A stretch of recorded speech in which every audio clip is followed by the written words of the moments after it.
Assalamualaikum, salam sejahtera kepada semua warga-warga yang akan memasuki pertandingan bakat muda sezaman kali ini ya. Pada pandangan saya, pada bakat muda sezaman ini telah berlaku pada tahun 1974 sehingga kini. Makanya dia lebih daripada 25 kali pameran dan pertandingan ini telah diterjemahkan. Okey, kita melihat balik pada tahun-tahun sekitar-sekitar sebelumnya, kebanyakan karya-karya ini berlaku di galeri yang mana kita begitu bermain selamat di dalam galeri. Namun pada tahun 1980-an kita boleh melihat karya seperti karya Kung Yu Liu yang mana Rendezvous, kalau tak silap saya, dia membuat satu karya yang didokumentkan di luar galeri dan dibawa masuk ke galeri.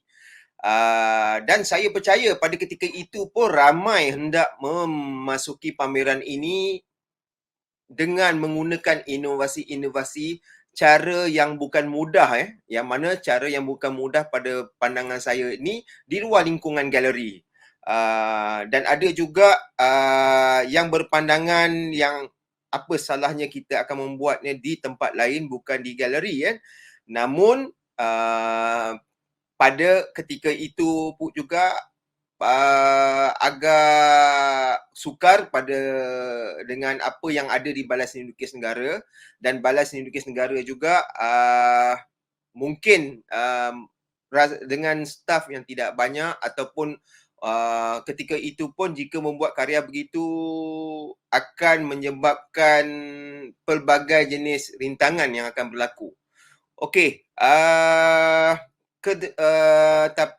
jadi pada tahun-tahun sebelumnya, 2 tahun yang lepas, terjadilah musibah COVID-19 yang berlaku di seluruh dunia.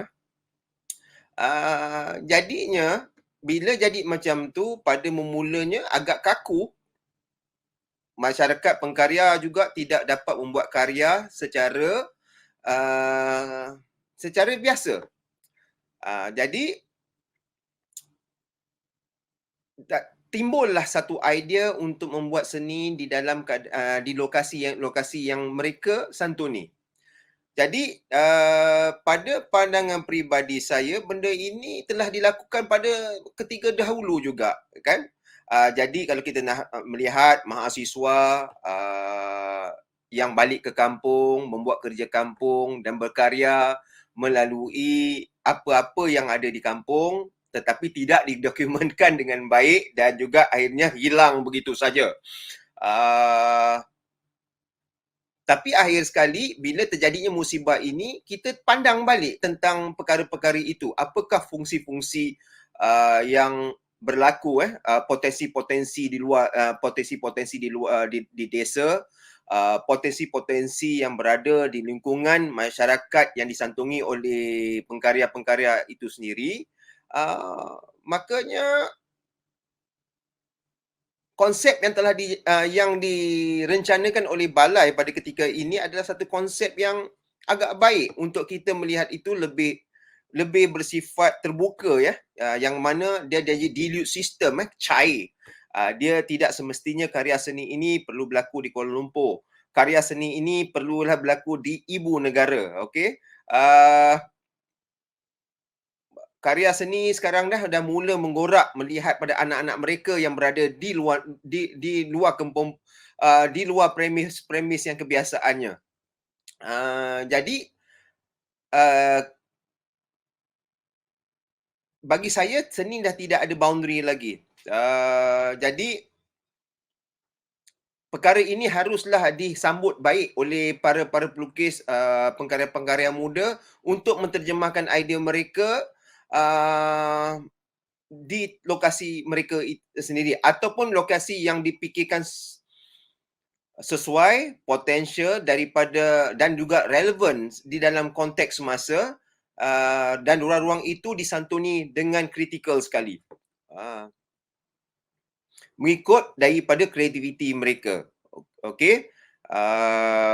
Makanya saya mengucapkan tahniah kepada Balai Seni Lukis Negara kerana melihat perkara ini di luar kotak. Okey, kita melihat dia di dalam secara yang lebih terbuka. Saya percaya cabaran-cabaran ini dapat digalas dengan baik oleh para pengkarya muda.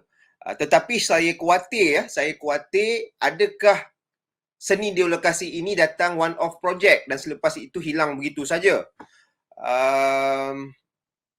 Tapi saya berdoa agar benda ini diteruskan lagi dan saya percaya di dalam projek pada masa ini dan yang mana tentang seni di lokasi ini dia akan mempunyai banyak ketirisan. Namun daripada ketirisan-ketirisan yang akan dihadapi dan bakal dihadapi ini akan menjadikan suatu sandaran bagi membuat karya dan juga mentadbir urus karya-karya begini lebih baik daripada masa kini. Itu saja pandangan saya dan bagi saya sebagai alumni Bakat Muda Sezaman yang mana saya memasuki Bakat Muda Sezaman pada tahun 1992, 1994, 1994, 1996, 1997 dan juga 1998 dan juga 2002. Bagi saya menyayangi tempat Bakat Muda Sezaman. Bakat Muda Sezaman ini adalah satu tempat yang bertapak bagi kita untuk memulakan karier kita sebagai seorang seniman. Okey, jadi sumbangan kita agak besar. Sumbangan Bakat Muda Sezaman ini adalah amat besar di dalam catatan sejarah seni lukis moden Malaysia. Maka dengan itu saya harap tips dia mudah saja, buat kerja dengan begitu tekun, bersungguh-sungguh, berfikir secara kritikal mengenai ruang-ruang apa yang anda pilih dan juga santunilah ruang-ruang yang dipilih itu dan juga budaya-budaya setempat itu dihadirkan bersama dengan karya yang ada.